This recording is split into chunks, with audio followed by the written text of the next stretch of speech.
Game Ball, the ultimate ammunition, providing you with this week's episode of the Tweedl Pod. Right, welcome everybody back to the Tweedl Podcast. Today we have got a very special guest.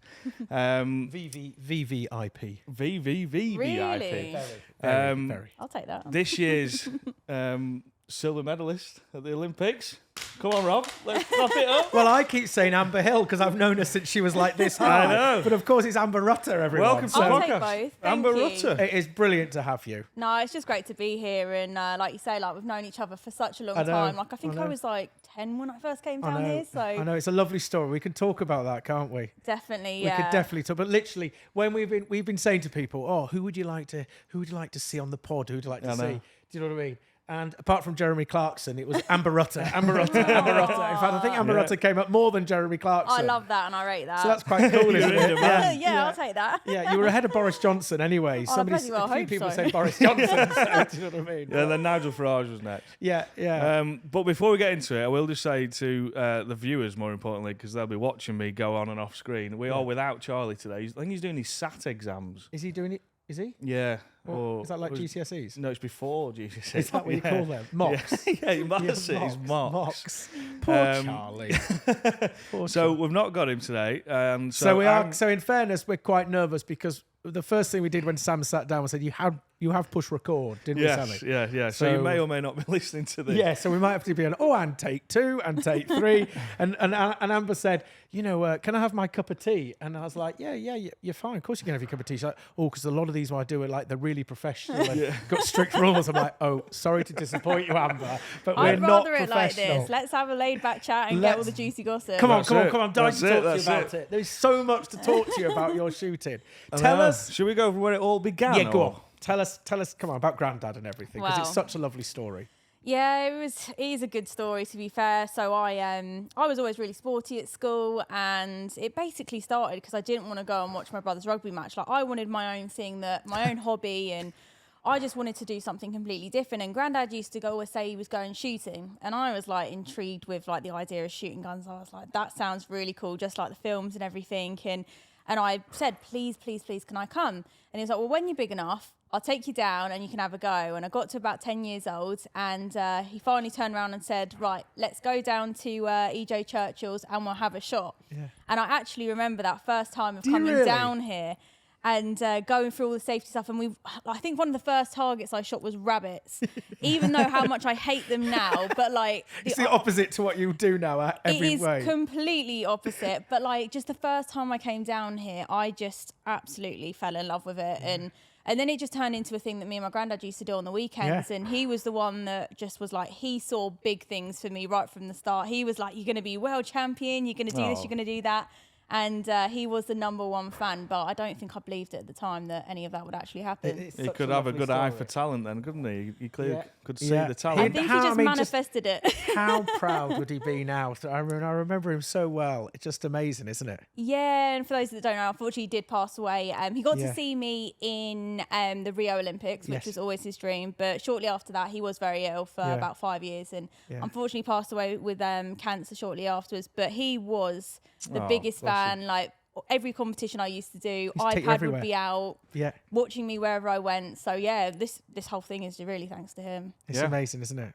Thanks and your to whole him. family have been supportive, haven't they? I mean, I know your mum well, and just amazing. Yeah, I'm super lucky for that because I know a lot of people, like, with it being such an expensive sport and hard to, and it's not the most easiest sport to sort of continue with, especially as you get older and finances, travel, all this stuff that goes into it, that just to have their backing throughout the journey is, I've just been super lucky for. It seems to be one consistent message that we get talking to sports people. They've all had unbelievable support from their family, haven't they? Definitely, yeah. And it doesn't. When we were talking to Lee Charles about the tennis, Yeah, true. about the tennis professional, he was saying exactly the same. His parents used to have to drag him around everywhere.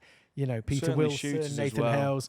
It's just you just look back. I mean, you makes- It's literally not couldn't cheap do either. it, could you? You literally couldn't. And like those early days, like we were like traveling up and down the country to every single competition that we could enter to gain the experience. And then even when my granddad did pass away, then it's sort of like my mum and dad were like straight there, stepping in to get involved and helping me to travel the world and still like reach like his dream as well as mine of going to the Olympics. So like it is a team effort, and that's what I've always said. Like with when people see like the final result of winning an Olympic medal, like when you actually look deeper into the journey, it is a team medal from your family, your sponsors, for everyone that's been sort of involved in the journey. It really does just make all the difference. And obviously we're going to talk about this year's Olympics and the success and everything else. And there's so much controversy to chat about, which we're bound to come on. But what about, let's go back to the last one. I mean, you were world number one at that point, weren't you? Yeah, world number one. And that Games was like sort of the worst period of my life, honestly. Yeah, I bet. Like I was feeling so ready for it. Like even when I went to Rio, I was really young, inexperienced. I was like 17, 18 or whatever. And I went there and I was just like, I didn't fully understand the scale of what I was doing. And it was were just you 17? I think I was 17 or 18. Probably better off at that age, aren't Could you imagine at 17 going to the Olympics? Crazy. He But just- you don't understand the enormity of it as well, which is probably a You good just thing. don't. What was And- that like? Let's talk about that first then. So Okay, come on. so Rio was just like... Just quickly as well, sorry, I'm to interrupt. Should we explain to the listeners that might not know what your discipline is? Of course, Because at this point, she could have won a silver medal at rowing. Well, she probably could do that as well. She's quite a formidable person. You've just broken that. She was going to I'm not announce tall that enough next for that. Olympics she's going to do rowing. I'm just not tall enough And for then that. gymnastics the time after that. Do you know what I mean? Yeah, so I do Olympic skeet shooting. So former clay pigeon shooting, shotgun shooting, and it led from your standard sporting targets where they come out you're normally in the woods, targets coming from all over the place, and the sequence changes from whatever ground you go. Each time you shoot, the targets are normally a bit different. Whereas skeet is a lot more structured. We're shooting 2 crossing targets that are flying across the sky. I think it's about 65, 70 mile an hour. Yeah. Shooting all crossing targets in a sequence of like a semicircle. We shoot 8 stands, 25 targets in a round, which add up to 125 targets over 2 days. So I would say I'm not the best of explaining all the rules, but it's really bloody hard. And if you want to have a look, go and look it up. And what Amber hasn't said, which is it is hard. And I mean, have you ever done it? Yeah, it's really, really Yeah, hard. it's like, I mean, excuse my French, it's fucking impossible. Okay? I mean, even if you're a good shot, it's still impossible. And that- Then you've got to start with a gun down. You're not allowed to start with a gun in your shoulder like English skeet. This is Olympic skeet. Yeah. So it's got to be then below a certain height, hasn't it? Yeah, so we actually have a line on our waist. So it's basically measured by lifting your arm up, your hand touching your shoulder, and wherever your elbow is positioned around your waist area, that's where the line has to go, and that's where your gun has to start. And we also don't know when the target's coming out either, so You don't shout pull. between No, you 0 do. and 3 seconds. You shout pull, Oh, right. but it can come out between, so it can come out straight away. Yeah. So you shout pull and it can come out straight away, or it can come any time between, as Amber says, 0 and 3 seconds. So then you've got, and you're not allowed And to move 70 miles an hour is and you're rapid. and you're not allowed to move your gun. Yeah. I don't know why I even started, honestly, when you put it like that. It was like, to be fair, the first year I said, no, I'm not That is doing this. crazy, isn't it? Honestly, anybody who's out there going, oh, they're talking a load of bollocks, like usual. But, go and have a go at it, and then you'll truly understand how hard it was. I went and shot it. I plucked up the courage here, probably because I saw her, and I was like, she makes it look so easy. This can't be that hard. I'm thinking I'm a good shot. I'm going to go and have a go. How's your reaction speed, Rob? Right, I shot like 15 out of 25. That's which, pretty good. Which I was to- good. That's Well, hang pretty on. good to There's a start twist with. to this. I shot 15 out of 20, and little lad who works with us, who has done for years. He was like, "Yeah, no, you did really well. Thanks, Dad. That's really kind." He said, "But just so you know, you really got 3." I was like, "Well, no, I hit 15." He went, "Yeah, you moved your gun like 5 times before you were meant to. So all of that would have been a no, but or disallowed. Yeah. And then not only that, or your gun wasn't low enough at the time, so they wouldn't have been allowed either." And the trap was missing a spring. So Yeah, exactly. 35 mile an It hour. is. The It thing is is- bloody impossible. Yeah. The whole thing is we're trying to get people into our sport. I think after they've heard this, Yeah. I think everyone's going to Yeah, be like, sorry. I am Yeah. not giving that a go. No, it is. But you're just. It is amazing when I've watched this so many times. And some of it's like muscle memory, is it? I mean, I don't know how you get your focus on to shout pull and it could come straight away, or pulling it might not come and then it comes. It is just years of practice. I think it's like anything, like after a while, like the repetition of shooting the same targets, like don't get me wrong, it can get really boring at times because you Yeah. are shooting the same old 2 targets, but your body just like your body just learns what to do. It like speeds up, reacts to the targets, but it's more of like a mental game, like shooting the same targets over and over again over 2 days. Like that is the real challenge of our sport. Like once you have given the time to it, keep like mastering those targets and the actual muscle memory of it, then it comes down to who can keep their head together the longest. And how do you, so we're coming to Rio, but your practice, how often do you practice, and how many targets will you shoot at in a year to practice? Well, I think this is where it might surprise people. So I feel like I'm a bit of a freak, honestly, because I only like turn up like Sam has that problem as well, but he's not a good play shot. I literally turn up like maybe like 3 times a week, but so people expect me to say, oh no, I train like every day of the week and I shoot hundreds of targets. And if you listen to the stories of like even like Pete Wilson, I know he was shooting thousands of cartridges and he was shooting every day, and he was traveling and like 200,000 cartridges, wasn't it? I think he said that in a year. Insane amounts. And then you've also got me on the other end of the spectrum, where I feel like I feel like I have got a natural talent, but I think I did so much work in the early days. Like now I literally train 3 days a week, and I might shoot 200 targets at a push, but in like, a week.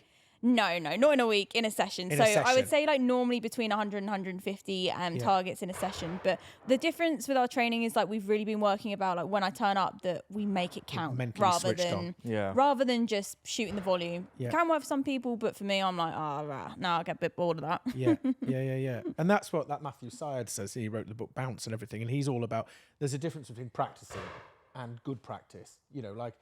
If it was all about the 10,000 hour rule, about the amount of time you practice before you become really good. Yeah. And and his point was, I think with that, which is, we all drive a car every day, don't we? But it doesn't make you a Formula One driver. No. You've got to be able to put good practice into state and just go for it from there. Are you making out that you read books, Rob?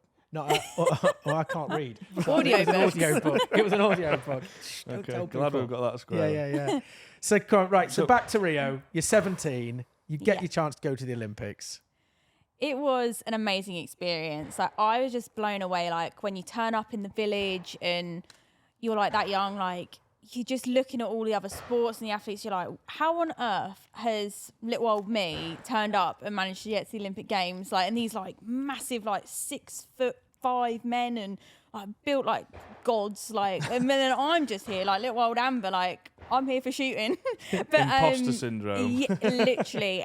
But like the whole experience was just incredible, and to have like I said, my whole family came out and supported me. But I was just so young and inexperienced, honestly. Like I was just still like learning the sport, like getting that experience of dealing with the pressure and having people watching me, because like we're not used to big crowds. Like we normally have like, we'll be lucky if we have a good turnout of about 10 people, honestly. So the fact that there's like hundreds, if not thousands of people watching. Really? There'll be that many people watching? So many people. And then to be fair, I managed to get to the final. I was really, really pleased with that. And I honestly said like, was that the goal? The goal for me was to make a final. That was like the biggest achievement for me. And then I just remember. How many in a final? So there's 6. So I had to get to the top 6 out of, I think it was about 20 to 25 of the world's best shooters. Managed to get to the top 6. And I remember sitting there before I went out and I was like, I have got no chance here. And I was like looking at the girls I was shooting against, and like you were shooting against Olympic champions, world champions. And I was like there going, when deep down you just know that that's not my time, but I was going to give it my best go. And I was really proud of how I did there. I was super happy to make the final, but I knew like there was a lot I still needed to learn, and I knew that wasn't my moment. And that's where I really set my sights on Tokyo and believed that was the one. But probably getting the chance to go there and just experience it, get to the fight. I mean, that must have helped you so much going forward into what happens after that. Massively. Like I took so much for it and from it, and it's just such an incredible achievement. I just felt so proud, and like getting the whole experience, going to the kittings out and the parties afterwards and everything. Like the whole experience it really set you up. So like that, I see it as like almost my young, like excited, making the most of the whole experience. Whereas Tokyo, I was there to do the business, and I knew that I had some work to be done to make the results come. And then before we come on to Tokyo, not being funny, something like I was so proud of, and everybody was so proud of, and you'll have read this, was I remember it. I mean, BBC Sports Personality of the Year. I mean, let's not just push it to the side as if it's just one of those things. I mean, the fact that the BBC gave it to somebody for clay shooting. I mean, Still blows my mind. I think everybody was like, I know. holy cow, Crazy. she's won. She has won. I mean, the fact you were even invited to start with. Talk to us about that. What happens? So I had the invitation, and they told me that I was in the top 3. I can't remember. I know that there was Dina Asher-Smith I was up against, BBC Young Sports Personality. I can't remember the other girl, but I remember going. One of the funny stories with it before was I had no idea of the scale of what I was even doing at that point. I didn't understand it fully, but all I knew is I was going up to London to get a nice dress, nice pair of heels, and I was going to a fancy event. And you're going on TV. So I actually said to my mum, I was like, right, I want to go shopping, get this stuff. She's like, yep, we got to look nice. I remember picking the tiniest heels that I could have possibly worn. How old are you at this point? Sorry. I think I must have been 16. What? And I picked these, and my mum was like, "You can't walk in them," and I was like, "Watch me! Like I'm gonna rock up to this event and just look." So we all know, because you don't know you've won, do you? At this, don't know you've won until it's announced on the day. Not even your mum knew. No, nobody knew. So they stuck me on. So they stuck all of the 3 finalists on the end of the row. So whoever won would have to get up, walk downstairs onto the stage.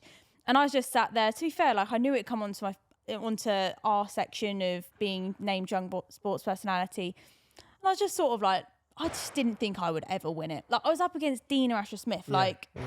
Everyone loves her. It's athletics. A shooter is not going to win against athletics. Like it's just not going to happen. No. And then they called my name, and I was like, sorry, what have I just heard that right? And then there's me like. The first thing that goes through my mind in that moment is, how on earth am I going to walk down these stairs in these bloody heels? Like, why have I done this to myself? But the whole experience again, like to be recognised outside of our sport, was just crazy. Literally, thinking about it, I can remember a tear coming to our eye. Yeah, I honestly can, and because it was just we'd all followed and you were still so young. Yeah. And it was just amazing. I mean, it You was. started shooting at 10, and at 16, you're getting BBC's Young Sports Personality of the Year. Which is incredible. And they were all there. I mean, everybody's there. I love watching. So that must have been before Rio, then. So that was before Rio. But you'd won a... Go on, tell. So I won when I was 15. That was basically the year I started Olympic skeet shooting. And so I was thrown in the deep end. They were like, right, you've done a couple of the selection shoots. We just want to throw you in the deep end, do a World Cup and see how you respond, because you might absolutely hate it. You might not be able to deal with the nerves and the pressure of it all. And I was like, where is it? They said Mexico. I was like, I'm going to Mexico. I'm going to Acapulco. It's going to be a sick holiday. So yeah, like I actually won my first World Cup that I was ever entered into as a senior. And that year I also shot the world record as well. Exactly, so you got the world record, but you won as a junior. You won the seniors, didn't you? Yes. So I was only 15 at the time. 15, and she won the whole event. It beat all the seniors. I think I'm the youngest person to ever win a World Cup. Ever. At this point, Amber, how well is your brother doing with his rugby? He's retired now, so...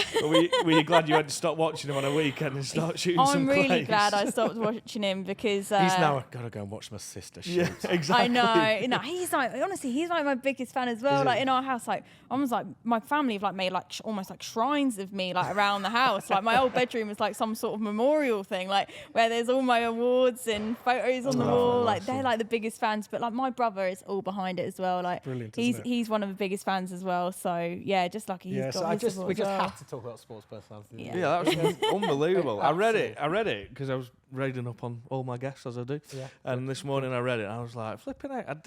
I knew that, but I didn't know that, if you know what I mean. Yeah. But that's a long time ago now. I know, it feels like forever. Time to get another sports personality. I know, I'm getting old now, 27. God. Yeah. Since some time ago, yeah, you're right. Right, so come on then. Right, now let's... 2020 Olympics.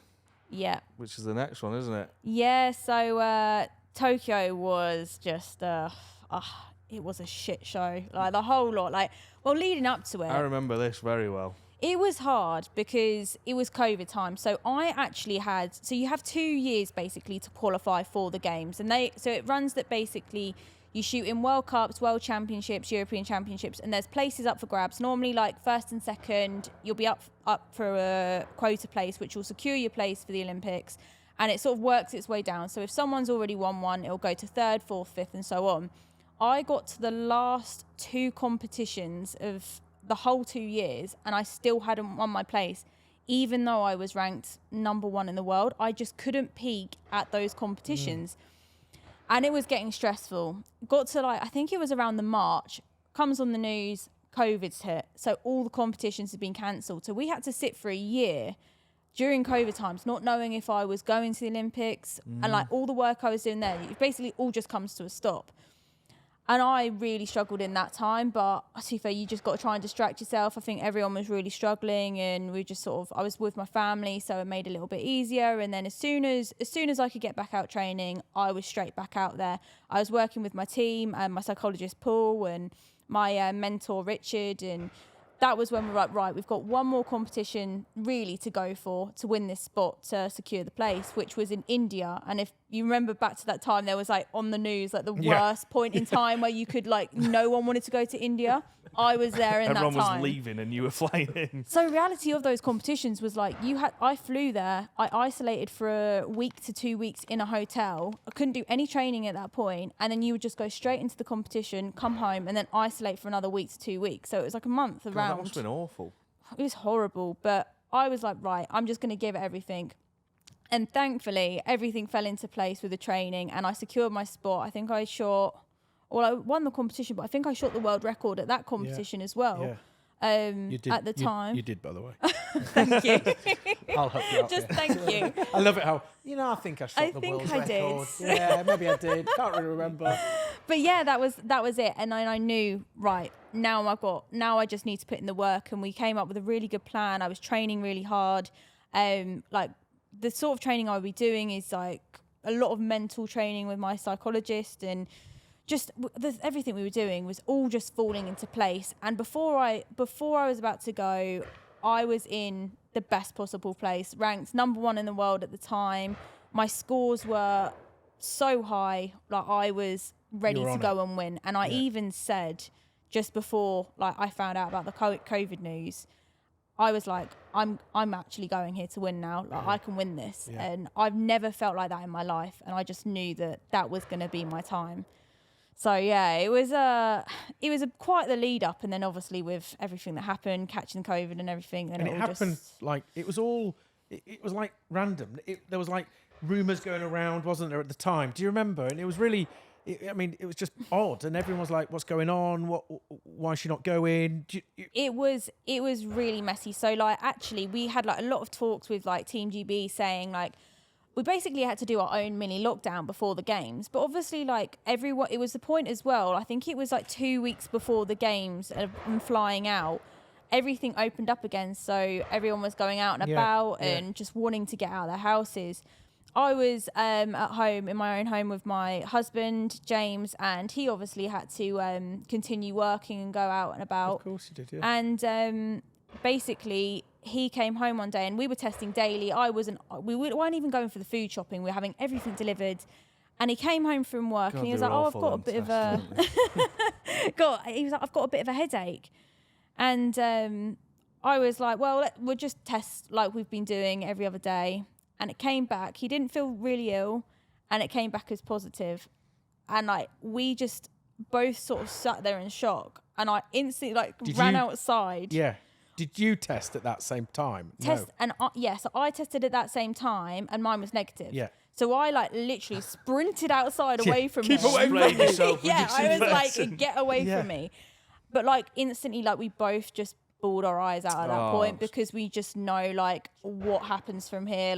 Do I even have a chance of going if I've been in close contact with someone? This is how long from when you were going? So this was about a week before, and I instantly moved into my parents' house, into my old bedroom, and I locked myself away for a week. The shrine where I see all my achievements and everything that I've done for a week on my own. I was having meals delivered to my door, because I was everyone can stay away. We just need to get there. And so everything was looking good. I was testing every day. In this time, I still wasn't able to train or anything. I was literally locked in my room for a week.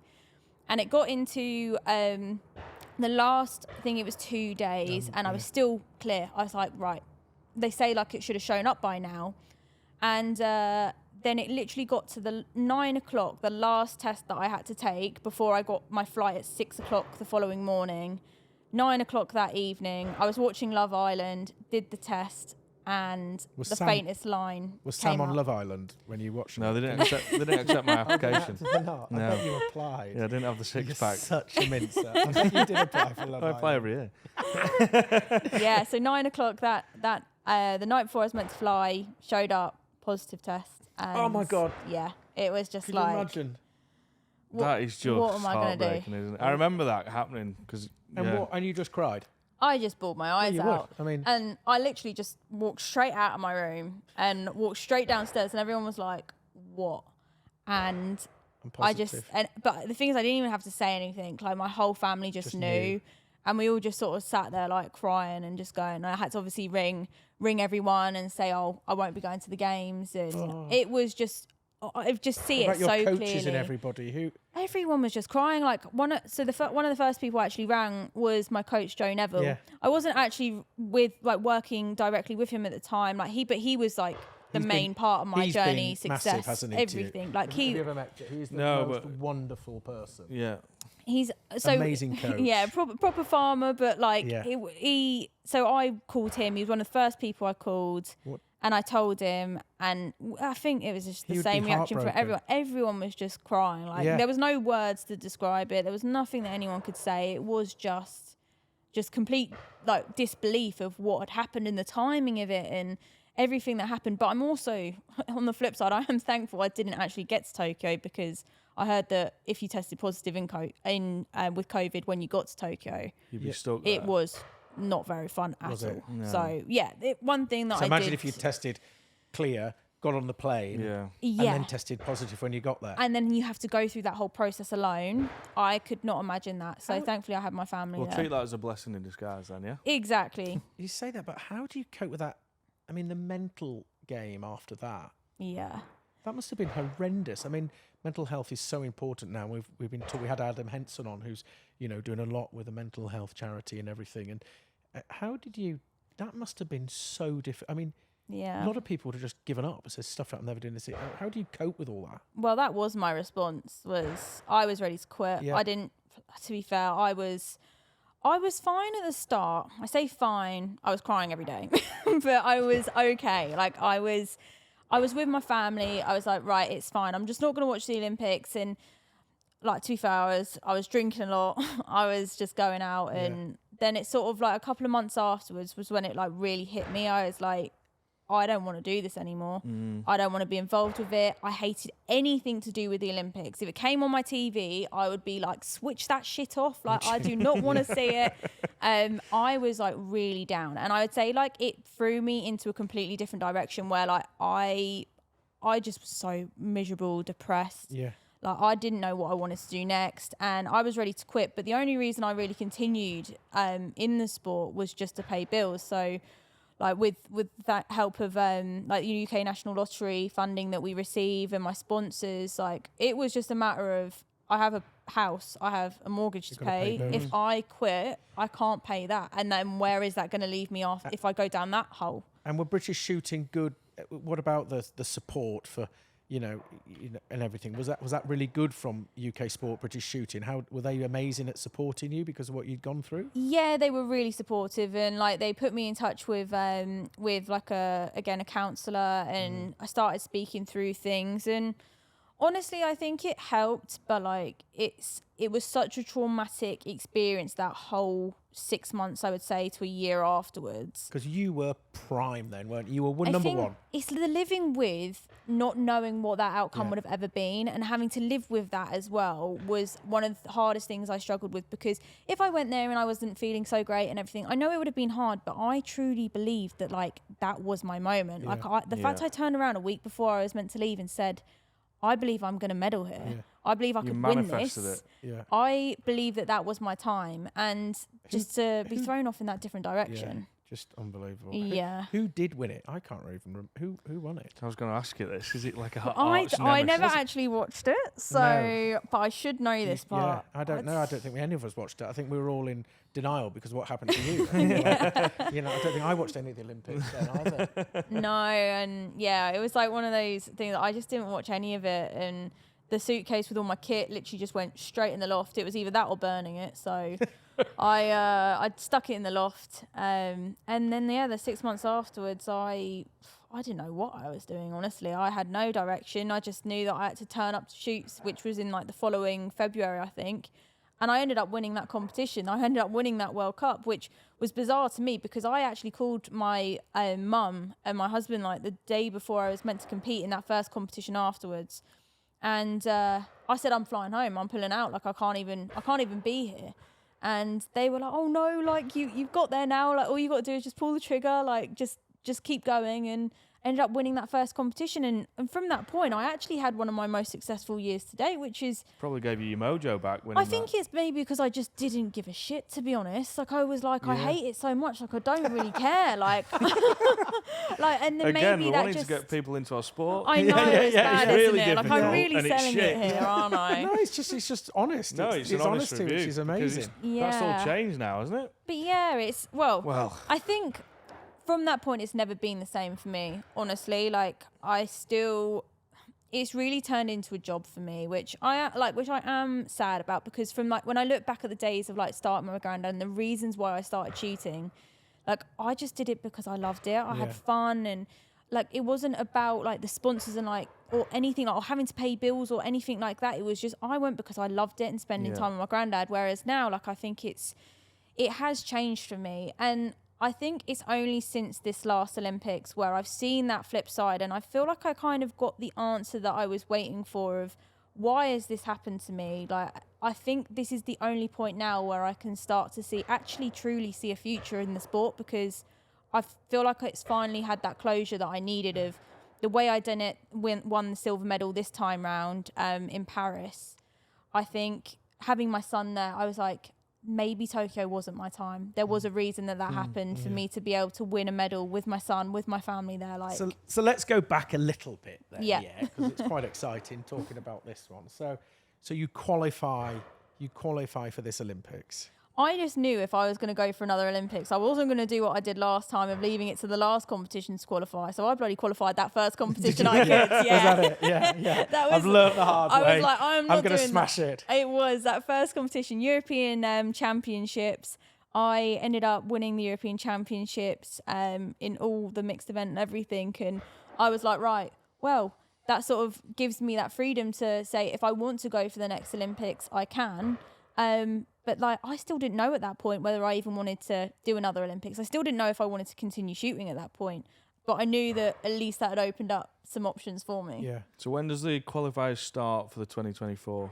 2022 or? Must have been 22, I think. And then I think it was like the very end of 2022 going into 23, which is the main year. So you qualify first and then get pregnant. Yeah, well, the whole pregnancy thing wasn't actually on the cards at that point. I was still. Are there more tears when you get pregnant? There were so many tears. Clash with the Olympics. Well, I actually at that point, I just knew that, like, again, doing another Olympics, I wasn't going to be sucked into it being my life. Like the fact that you give everything and it can be ripped away from you so quickly. I was like, well, at this point, I still, like, shooting still pisses me off a little bit, honestly. And I was like, now I've got to prioritise myself. Yeah. And I just knew that I wanted to get married. I did want to start a family. And I'd always told myself that would happen after Paris. But then I got engaged and I was like, right, the wedding's happening. We're getting married. So end up getting married at the start of 2023. Yeah. And then I was like, well, it's what you do, isn't it? You have a baby afterwards. So... Let's give that one a go. Perfect. And did you train? And you're still training. Yep. And then when you're pregnant, you were still training. Yep. So I was training all the way up until I was about 28 to 30 weeks pregnant. So I knew that when I found out I was pregnant, I was like, right, I can. Well, actually, I'll take it back even a little bit further. So I actually found out I was pregnant when I was on my honeymoon. But unfortunately, that ended up miscarrying, which a lot of people probably don't know. Miscarried on my wedding day back in the UK. You're joking. So ended up cancelling the wedding. All this went on. But I think that's what motivated me even more of like going, I want to be a mum, because like I knew, like, just having that excitement of finding out you're having a baby, then miscarrying. I was like, this is what I want. Like, this is giving me the clarity that I need, that I'm not going to wait till after Paris.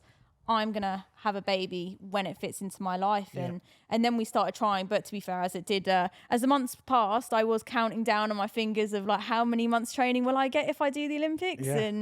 But I just knew that was going to be my next thing was. And when you were training and you were pregnant, did that affect it at all or not? Did it make any difference or? Honestly, like, it didn't really make any difference, and I thought it wouldn't. Like, I think when I told my support team more than anyone, they were just like initially happy with me, and then going, "Shit, like, how on earth is she gonna do this?" But I shot up until I was 28 weeks pregnant with like the help of like the medical advice I was getting from the EIS, and you just constantly being monitored, making sure everything was okay. But I had a really smooth pregnancy, so I did a lot of my training through the winter months to know that when I had the baby, I'd be able to have a month off, and then sort of hopefully pick up where I left off. And is that what you had? Literally, you had your little boy, and then you had a month off. A month off, went to my brother's wedding in Greece with a 4-week-old baby, and then when I came back, I got back into training. At least they'll be familiar with the gunfighter. Sat in that tummy all the time. Bang, bang. Machine, poor kids. Yeah, you are. You are. It's an incredible story. We're not even halfway through it yet. But it's been really hard, and I think people see like, oh, like she's a machine, like she's made all this happen, like she's obviously got it right because of the silver medal and that, but those months were hard. Like, it was really difficult. So now you're training, back training. Yep. Month-old baby.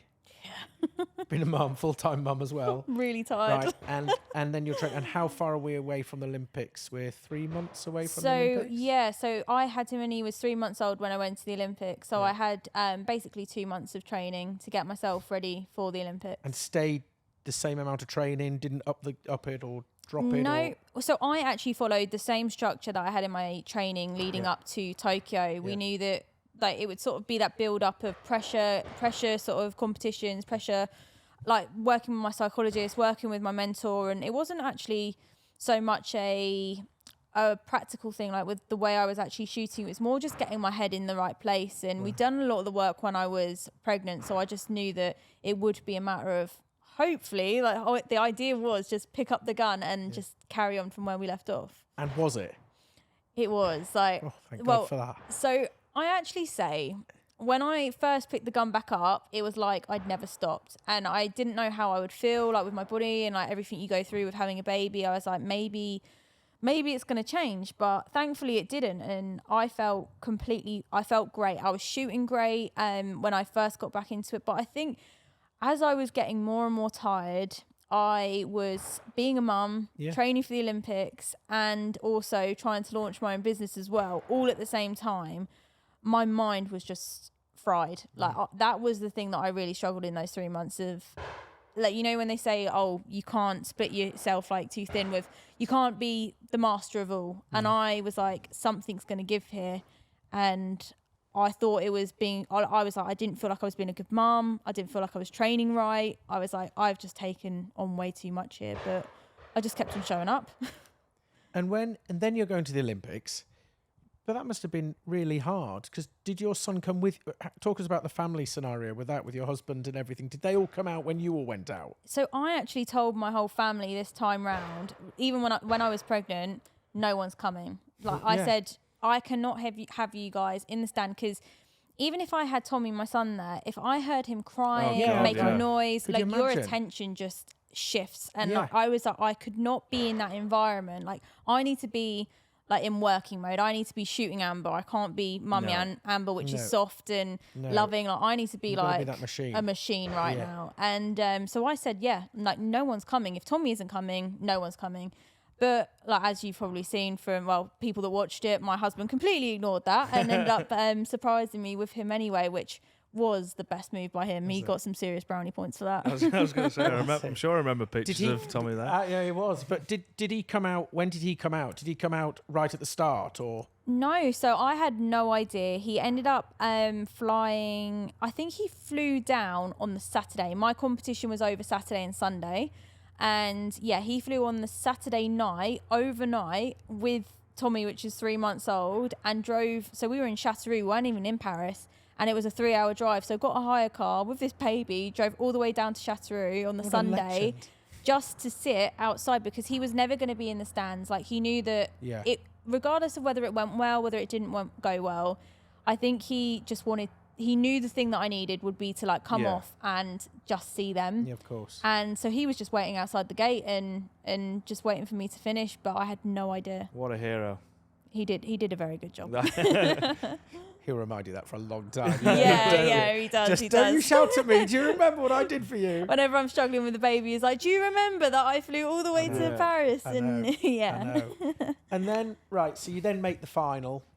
Yeah, everyone's you're over the moon. We're making the final, I would imagine, or you just actually know job's not done yet. Job's not done yet. I'm here. Honestly, I was bloody terrified. Like, I have never experienced nerves like it at that games. Like, I shot that first day and I didn't feel too bad. I felt, but I did feel more nervous than what I usually do at any other competition. And I mean, like that evening going into that final day, I don't know where it come from, where it was the hormones, I have no idea. But like, I was up till about 1 o'clock, like crying, going, I'm going to pull out of this. Like, I can't deal with the nerves of it. Like, I was like, my psychologist, like in the morning, Paul, I got to the range of the final day of competition.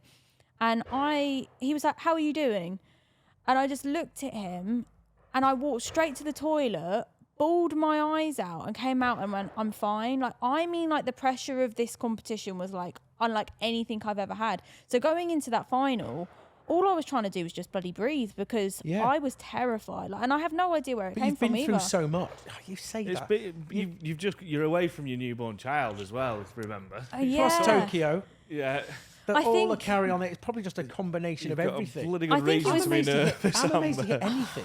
So am I, honestly. Like, I was just bloody terrified. Like, I think maybe that's what it is. It's like I really wanted to have that comeback moment of going, basically, fuck COVID, fuck the Olympics, and like this is my moment, and everyone's gonna see like what I've been working for here. Yeah.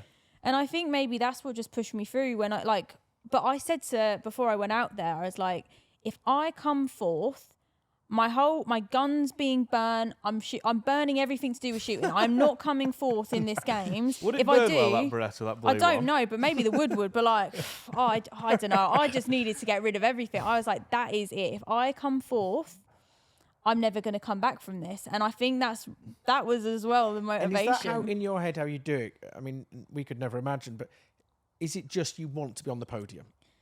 For me, at the Olympics, that being completely honest, it was like I knew. To be on the fourth is just nowhere really. You may as well have not even qualified. Yeah. Do you know what I mean? To be fair, I think I could have dealt with like fifth or sixth, but I just wasn't coming fourth. Like getting that close and like not reaching those medal stages. So I think when people that saw the final, I got to third place and I was like, thank God I have got a medal. Like that is just that there, and it was a dream come true that I've actually medalled. And when you're shooting, is this going through your head?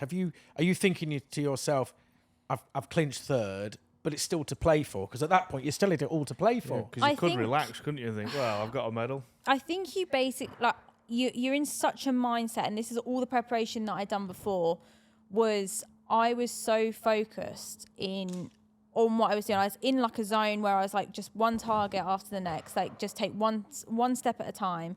And then I got to the medal stages. And you sort of have that split second where I sort of knew I would allow myself to go, thank God, breathe. But then it was literally 10 seconds and then, let's fucking have this. Like, let's go for this. I've got this as well. I love it. Really? Yeah. So, yeah. And then, of course, I mean, we know where this is going. Yeah. Straight into, I have watched this clip so many times. It's untrue. Yeah, it's just get into that shoot off where it was that sudden death shoot off with Francesca from Chile. I was ready to give it some shit. But like, you're still dealing with so many nerves. And are you eyeballing her? Are you sort of giving her a bit of... Do you know her well anyway, or not? I do know her well, and she is such a lovely girl, lovely, and she's been shooting amazing as well. Like, so I knew the competition would be high, but like, I was like, right, let's have it. Like, I'm going for this. And but the thing is, I had opportunity as well to win before that final shot as well. But like, in that moment, it's so much pressure, and like, I'm very forgiving on myself. Am I right in saying she did as well? Didn't she have an appeal? Yep. So she had an appeal. I think the difference between it was like, because they didn't have VAR, like, no one actually sort of really protested with her, saying that she definitely hit it. But whether she did or not, there should have been a VAR system, because for all of us girls in that final, I do feel that we were failed from the organisers not having that in place. Because and by the way, for the listeners, it is there, isn't it, VAR? Yeah, we've had it literally over the last, I think it's 2 years, we've always had VAR for some reason every they competition. just chose not to take it to the Olympics, the pinnacle of our sport. It makes absolutely no sense, and it wasn't just for myself, like I say, it was for all the girls in that final, and for the spectators at home. Like, it makes shooting look so amateur, because we do have this technology. It's not like you can't have it because the target's too fast, because it can't be picked up.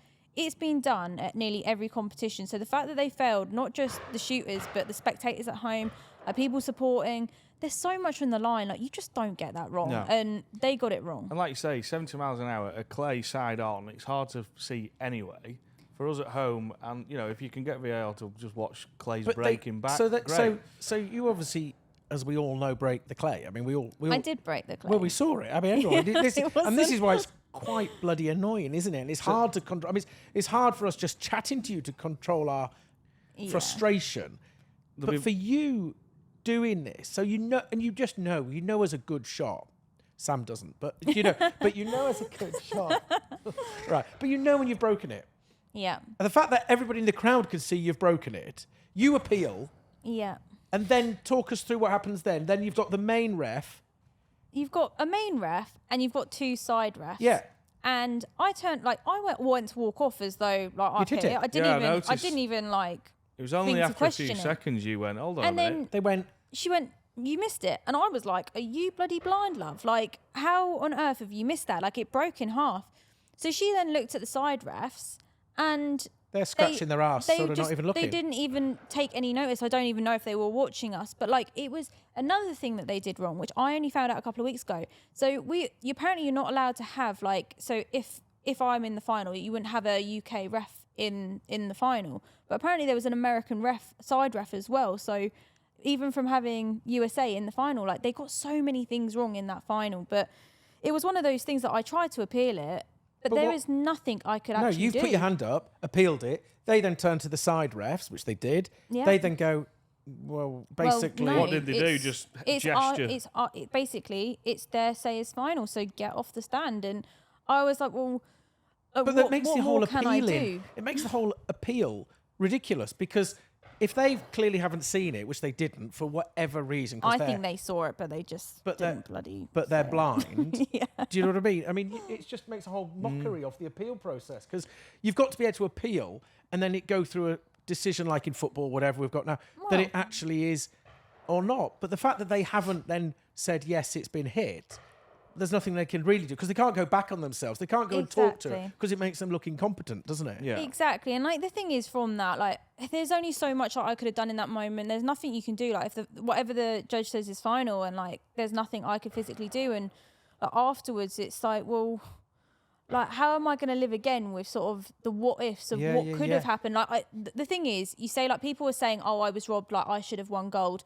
It was basically being robbed from the opportunity of having that moment to win that gold medal. Like, that was what was taken from me in that moment. And it's another thing that I'm probably going to have to live with. But honestly, like, I came off and I was about to, like, the floodgates were about to open. And I was, like, about to do one of those cries where you can't even catch your breath. Like, you're just sobbing. But then that was the moment that I saw my son, Tommy, and my husband, James. And just made it, you know, it just...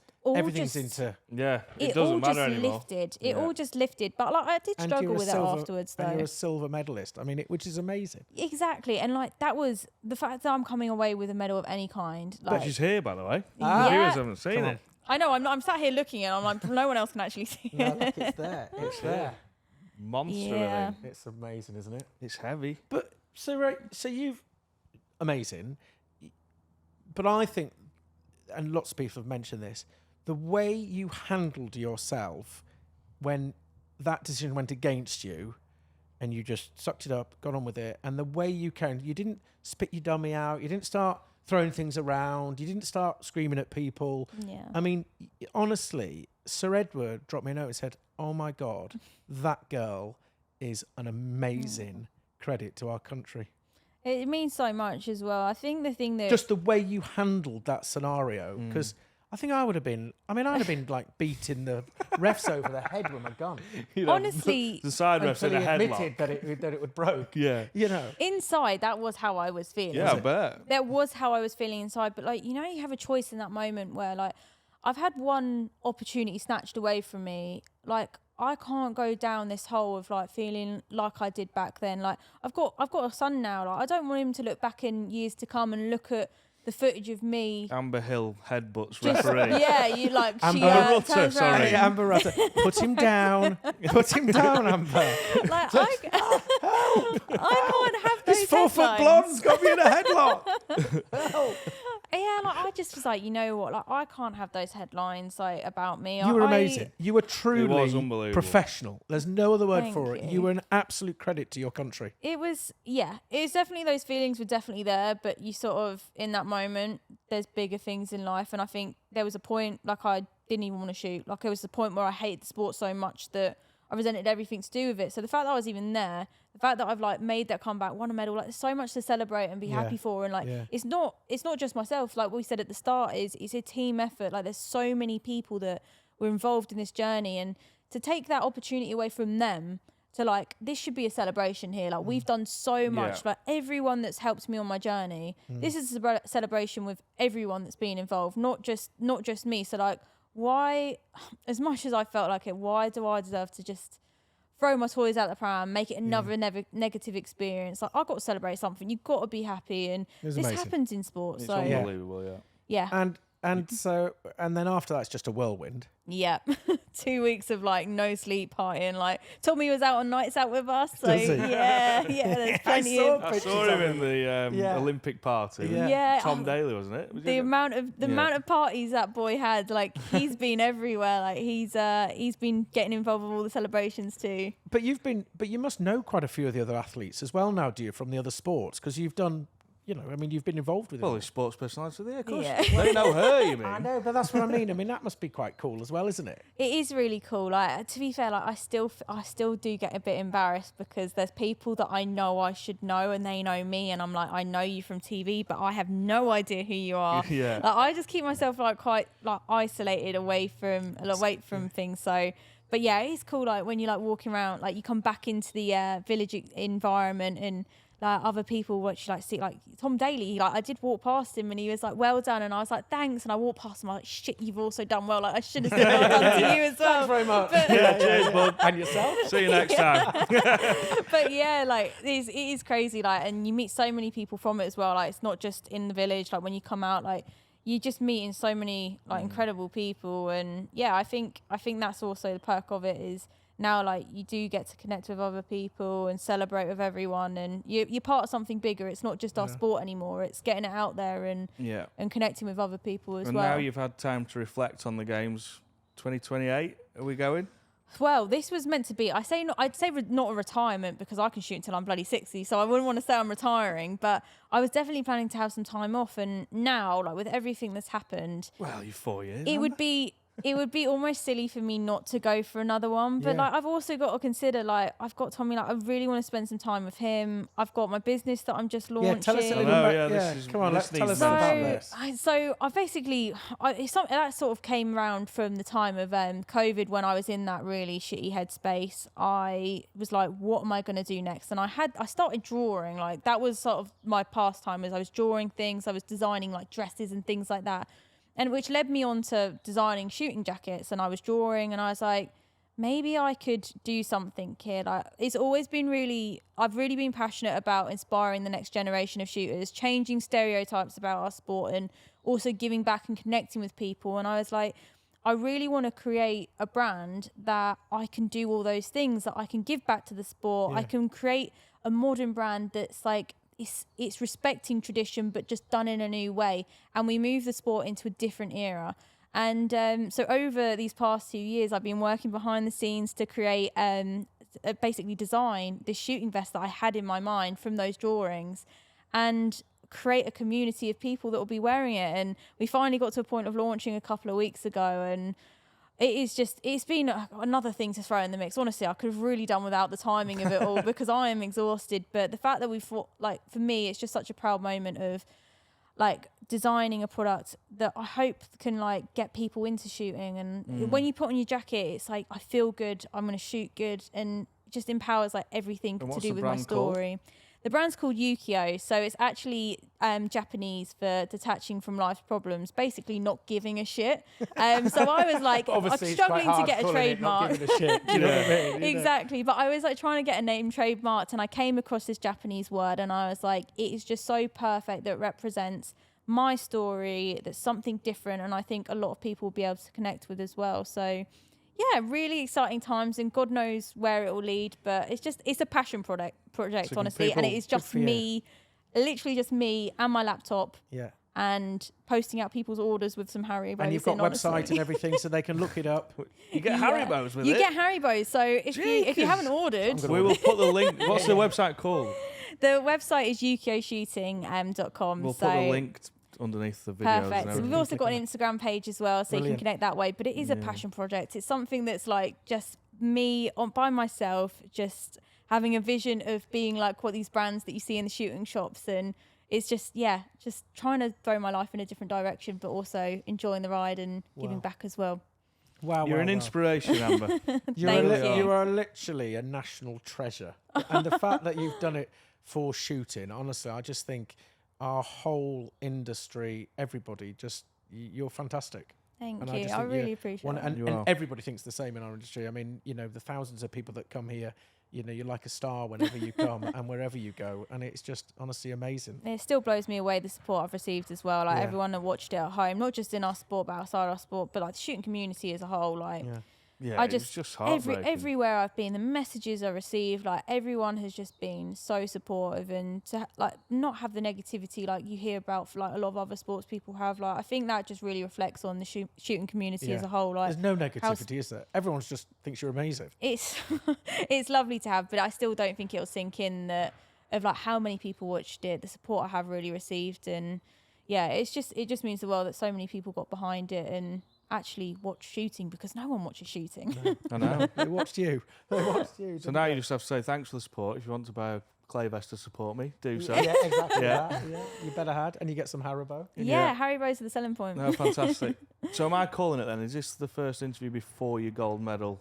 First Tweedl podcast before the gold medal? Yes. Should we say that? You can take that one. Stick to that, right? Yeah. But we want the first once you've won your gold medal. It's only a matter of As time. soon as you come off that podium, you're sitting here. Okay. Yeah, that's a deal. Thank you, Amber. Thank you so much for taking time out with family and everything like that. It means the world for us to come in, and we're just so proud of you. No, thank you. No, it's great to be here. So thanks for having me. Well done. Thanks, Amber. Perfect. Thanks for watching, everybody. Don't forget to like and subscribe. New episodes every single Sunday, and we will see you on the next one. Cheers guys. Thanks everybody. Bye. Cheers.